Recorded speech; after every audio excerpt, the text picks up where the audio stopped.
నమస్తే, welcome to SV news. Bhoodan Pochampally municipal chairman Tadakka Venkateswarlu మీడియాతో మాట్లాడుతూ కాంగ్రెస్ ప్రజాపాలనతోనే పట్టణాల్లో గ్రామాలు పూర్తిస్థాయి అభివృద్ధి జరుగుతుందని ఆయన తెలిపారు. పోచంపల్లి మున్సిపాలిటీ అభివృద్ధిలో ఇప్పటికే 49 కోట్ల రూపాయల నిధులతో మినీ ట్యాంక్ బండ్ నిర్మాణంతో చేపట్టామని, పోచంపల్లి పరిధిలో చేనేత కార్మికులకు 7 కోట్ల 20 లక్షల రుణమాఫీ చేసిందే కాంగ్రెస్ ప్రభుత్వం. మున్సిపల్ ప్రజలకు 24 గంటల వైద్య సదుపాయం కోసం 30 పడకల ఆసుపత్రి మంజూరు చేయడానికి కృషి చేస్తున్నామని అన్నారు. పోచంపల్లి బస్సుల కొరత లేకుండా అన్ని విధాల ప్రజలను సమన్వయపరుస్తూ పోచంపల్లిని పర్యాటక కేంద్రంగా తీర్చిదిద్దుతానని, ఇక్కడ గ్రామీణ యువతకు ఉద్యోగ కల్పన చేయడానికి కూడా కృషి చేస్తున్నామని అన్నారు. కార్యక్రమంలో కాంగ్రెస్ పార్టీ నాయకులు భారీ ఎత్తున ర్యాలీలో పాల్గొన్నారు. నా పేరు తడక వెంకటేశ్వర్లు. భూదాన్ పోచంపల్లి 12వ వార్డు నుంచి కౌన్సిలర్గా గెలిచి మా ఎమ్మెల్యే గారు రేవంత్ రెడ్డి గారి ప్రభుత్వం వారి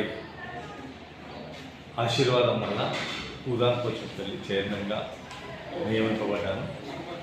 ఈరోజే పదవి బాధ్యతలు తీసుకోవడం జరిగింది. ఈ గ్రామ మరియు మున్సిపాలిటీ ప్రజలకు, నా వార్డు ప్రజలకు ధన్యవాదాలు చెప్తున్నా. నాకు ఈ పదవి రావడానికి కారణమైనటువంటి ఎమ్మెల్యే గారికి, ఎంపీ గారికి, రేవంత్ రెడ్డి గారి కాంగ్రెస్ ప్రభుత్వానికి ధన్యవాదాలు తెలుపుతున్నాం. మేము ముఖ్యంగా వార్డులలో తిరిగినప్పుడు, గ్రామంలో తిరిగినప్పుడు మంచినీటి కొరత కోసం వాటి సమస్యలు పరిష్కరించాలని ప్రజలు విజ్ఞప్తి చేశారు. అట్లాగే 24 గంటలు మెడికల్ సర్వీసెస్ దొరకాలి, ఎమర్జెన్సీలో ఎవరు అందుబాటులో ఉండట్లేదని చెప్పారు వాళ్ళు. దాని పరిష్కారం కోసం కూడా ఎమ్మెల్యే గారితో మాట్లాడి పరిష్కరించాలనే ఉద్దేశంతో చూస్తున్నాం. అలాగే బస్సుల కొరత ఉంది, వాటిని పరిష్కరించాలి. కోతుల ధరణ ఉంది, దాన్ని కూడా ఎలా ప్రజలతోటి మాట్లాడి ఏమైనా చేయగలమా అనేది చూడాలని అనుకుంటున్నాం. మా పోచంపల్లి వచ్చేసరికి ఏంటంటే ప్రపంచ ప్రఖ్యాతిగాంచినటువంటి పర్యాటక కేంద్రం. ఇక్కడికి చాలా ఏళ్ళ నుంచి 40-50 ఏళ్ళ నుంచే దేశ విదేశాల నుంచి పర్యాటకులు వస్తుంటారు. మాది పట్టుచీరలకు నిలయం, భూదానోద్యమానికి నాంది పలికినటువంటి పోచంపల్లి.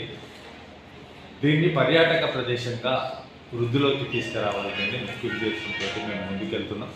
దానిలో భాగంగానే మొన్ననే ఎమ్మెల్యే గారు 12.5 కోట్లతోటి ఇక్కడ చెరువు ప్రాంతాన్ని మినీ ట్యాంక్ బండ్గా అభివృద్ధి చేస్తున్నారు. పనులు కూడా మొదలైనవి. వాటితో పాటు ఈ గ్రామంలో ఉన్నటువంటి సీసీ రోడ్లు కానీ, మురికి కాలువలు కానీ, శ్మశాన వాటికల్ని పునరుద్ధరించడం కానీ, అట్లాగే కమ్యూనిటీ హాల్స్ కోసం కానీ, ఇవన్నీ కార్యక్రమాలు కూడా ముందు చేయబోతున్నాం. వాటికి గాను ఎమ్మెల్యే గారు దాదాపు 15 కోట్ల రూపాయలని మంజూరు చేయించిండ్రు. అవి టెండర్ ప్రక్రియలో ఉన్నాయి. అవి కాగానే పనులు మొదలు పెడతాం. ఏదేమైనప్పటికీ కూడా పోచంపల్లిని అన్ని వర్గాల, అన్ని కులాల ప్రజల్ని సమన్వయపరుస్తూ వారి సలహాల మేరకు ఈ పోచంపల్లిని సమగ్ర అభివృద్ధి కోసం, ప్రజల అభ్యున్నతి కోసం ప్రయత్నం చేస్తామని మీకు విజ్ఞప్తి చేస్తున్నా. దాంట్లో భాగంగా గత 30 ఏళ్ళుగా నేను కాంగ్రెస్ పార్టీలో పనిచేస్తున్నా. పదవి ఉన్నప్పటికీ లేనప్పటికీ ఈ గ్రామ పౌరునిగా, బాధ్యత గల వ్యక్తిగా ఈ యొక్క పోచంపల్లి అభివృద్ధి కోసం నిరంతరం కృషి చేస్తూనే ఉన్నాం.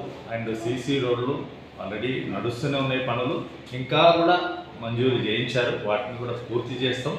ఏ సమస్య ఉన్నప్పటికీ కూడా కొంత సమయం పట్టవచ్చు, కానీ పూర్తిగా అన్ని సమస్యలను పరిష్కరించాలనే ఉద్దేశంతో ముందుకెళ్తున్నాం. మేము ప్రజల సహకారాన్ని కోరుతున్నాం. రైతులతో పాటు చేనేత కార్మికులు ఎక్కువ ఉంటారు. వాటితో పాటు ఇతర కుల వృత్తుల వాళ్ళు కూడా చాలామంది ఉంటారు. ఒక రకంగా అన్ని కులాల, అన్ని చేతి వృత్తుల కలయికే మా భూదాన్ పోచంపల్లి. మొన్నటికి మొన్న ప్రభుత్వం రైతు రుణమాఫీ చేసింది. కొద్ది రోజుల్లోనే రైతు భరోసా కూడా వేయబోతున్నారు. అట్లాగే పోచంపల్లి సిల్క్ చీరలకు ఫేమస్ కాబట్టి ఇక్కడ ఉన్నటువంటి చేనేత కార్మికుల కోసం రుణమాఫీ చేసింది మొన్ననే. దాదాపు పోచంపల్లికే 7 కోట్ల 20 లక్షల రూపాయల రుణమాఫీ జరిగింది. అంతకుముందు పాత టీఆర్ఎస్ గవర్నమెంట్ ఏదైతే ఉందో థ్రిఫ్ట్ పథకం పైసల్ని పెండింగ్లో ఉండే వాటిని కూడా కాంగ్రెస్ ప్రభుత్వం వచ్చి క్లియర్ చేయడంతో పాటు నూతనంగా ఆ స్కీమ్ని మళ్ళా పునరుద్ధరణ చేసింది. కొద్ది రోజుల్లోనే చేనేత భరోసా కార్యక్రమం కూడా చేయబోతుంది. ఏదేమైనప్పుడు కూడా సమగ్రంగా ఈ యొక్క ప్రజల కోసం రేషన్ కార్డులు ఇవ్వడంతో పాటు ఇందిరా మిల్లు ఇవ్వడం, అలాగే కరెంటు 200 యూనిట్ల వరకు ఫ్రీగా ఇవ్వడం, సన్నబియ్యం ఇవ్వడం, ఇలాంటివి ఎన్నో కార్యక్రమాలన్నీ